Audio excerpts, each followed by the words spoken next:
নমস্কার বন্ধুরা, জীবনের স্বাদ চ্যানেলে আপনাদেরকে স্বাগত। দেখুন, আমি এখানে কতকগুলি হেলেঞ্চা শাক নিয়ে নিয়েছি। অনেকে আবার এই হেলেঞ্চা শাককে হিঞ্চে শাকও বলে থাকেন। আজকে এই হেলেঞ্চা শাক আর বাটা মাছ দিয়ে আমি একটা নতুন রেসিপি আপনাদের সঙ্গে শেয়ার করব। হেলেঞ্চা শাক খাওয়া স্বাস্থ্যের পক্ষে খুবই উপকারী। আপনারা যদি এভাবে হেলেঞ্চা শাক রান্না করে গরম ভাত দিয়ে খান তাহলে খেতে খুবই ভালো লাগবে। আমরা পুকুর পাড় থেকে হেলেঞ্চা শাকগুলি তুলে এনেছিলাম। আপনারা চাইলে বাজারেও পেয়ে যেতে পারেন। মা এখানে হেলেঞ্চা শাকগুলি বেছে দিচ্ছে। দেখুন কিভাবে হেলেঞ্চা শাক বেছে রান্না করা হয়। এর কাণ্ডগুলি আর দেখুন কচি কচি পাতাগুলি দিয়ে রান্না করতে হবে। আর মা এখানে বড় পাতাগুলি ছিঁড়ে রাখছে। এগুলি দিয়ে বেসন আর চালের গুঁড়ি দিয়ে মচমচা করে বড়া হয়, বেশ ভালো লাগে খেতে। এদিকে দেখুন, আমি কড়াইটা ওভেনে চাপিয়ে দিয়েছি। কড়াইটা গরম হতে থাকুক, ততক্ষণ আমি মাছে নুন হলুদ মাখিয়ে নিই। কড়াইটা গরম হয়ে গেছে, এখন আমি তেল দিয়ে দেব। তেলটা কড়াইয়ের চারিধারে একটু নাড়াচাড়া করে নিচ্ছি যাতে কড়াইতে লেগে না যায়। দেখুন, আমি মাছগুলিও ভালো করে নুন হলুদ দিয়ে মাখিয়ে নিচ্ছি। আপনারা চাইলে তেলের ওপরে সামান্য একটু হলুদ ছিটিয়ে দিতে পারেন, তাহলে মাছ ভাজলে একদমই লেগে যাবে না। তেলটা দেখুন ভালোভাবে গরম হয়ে গেছে। এখন আমি মাছগুলি ভেজে নেব।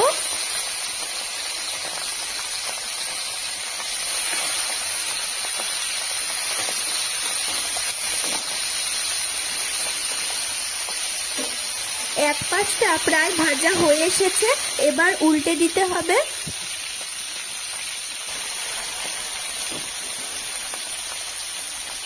মাছ দুটি ভাজা হয়ে গেছে, এবার তুলে নেব।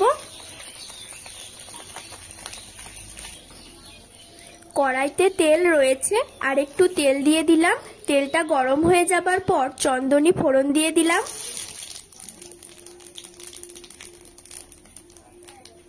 কাঁচা লঙ্কা চিড়ে রেখেছি, এরপর তেলের ওপরে কাঁচা লঙ্কা চেরা দিয়ে দেব।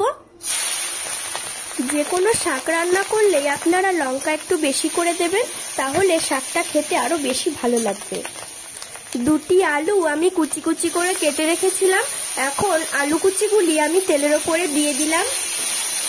এরপর নাড়াচাড়া করে আলু কুচিগুলি ভাজা ভাজা করে নিতে হবে। আমি আলুগুলি কুচিয়ে অল্প লবণ মাখিয়ে রেখেছিলাম, সেই জন্য পরে আর লবণ দিচ্ছি না। আলুর ওপরে পরিমাণ মতো হলুদ দিয়ে দিলাম। এরপর আলুর সঙ্গে ভালোভাবে মিশিয়ে নিচ্ছি। আলুগুলি হালকা ভাজা ভাজা হয়ে গেছে। এরপর আমি আলুর মধ্যে দেখুন মাছগুলি দিয়ে দিচ্ছি।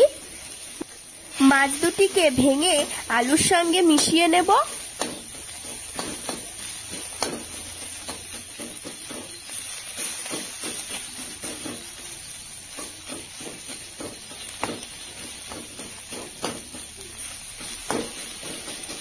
দেখুন, মাছগুলি আমি আলুর সঙ্গে খুব সুন্দর করে মিশিয়ে নিয়েছি, আর আলুগুলিও ভাজা হয়ে গেছে।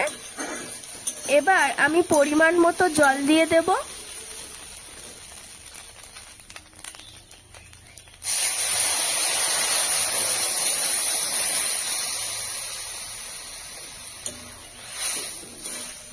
জল দেবার পর গ্যাসের ফ্লেমটা একটু বাড়িয়ে দিচ্ছি।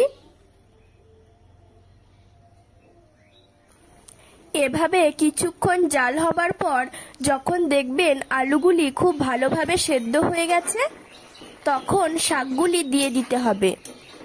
আমরা জানি সব শাকই কিন্তু খুব কম সময়ে সেদ্ধ হয়ে যায়। এই হেলেঞ্চা শাক কিন্তু সেদ্ধ হওয়ার পরেই নামিয়ে দিতে হবে। এই শাক বেশিক্ষণ জাল দিলে হালকা তিতকো তিতকো একটা ভাব চলে আসবে, তাই আপনারা বেশিক্ষণ জাল দেবেন না। যখনই দেখবেন সেদ্ধ হয়ে গেছে তখনই নামিয়ে দিতে হবে।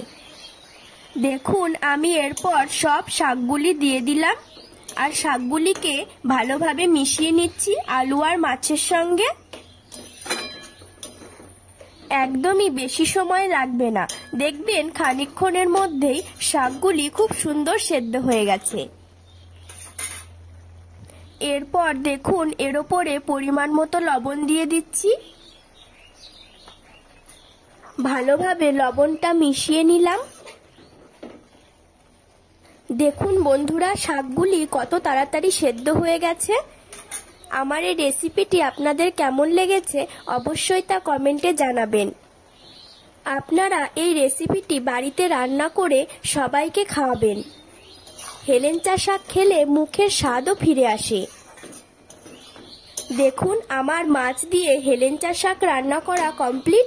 এখন আমি শাকটা নামিয়ে নেব। বন্ধুরা, আমার রান্না যদি আপনাদের ভালো লেগে থাকে তাহলে লাইক এবং শেয়ার করে দেবেন, আর আমাদের চ্যানেলটিকে সাবস্ক্রাইব করে আমাদের পাশে থাকবেন এরকম আরও নতুন নতুন রেসিপি সবার আগে দেখার জন্য। ধন্যবাদ।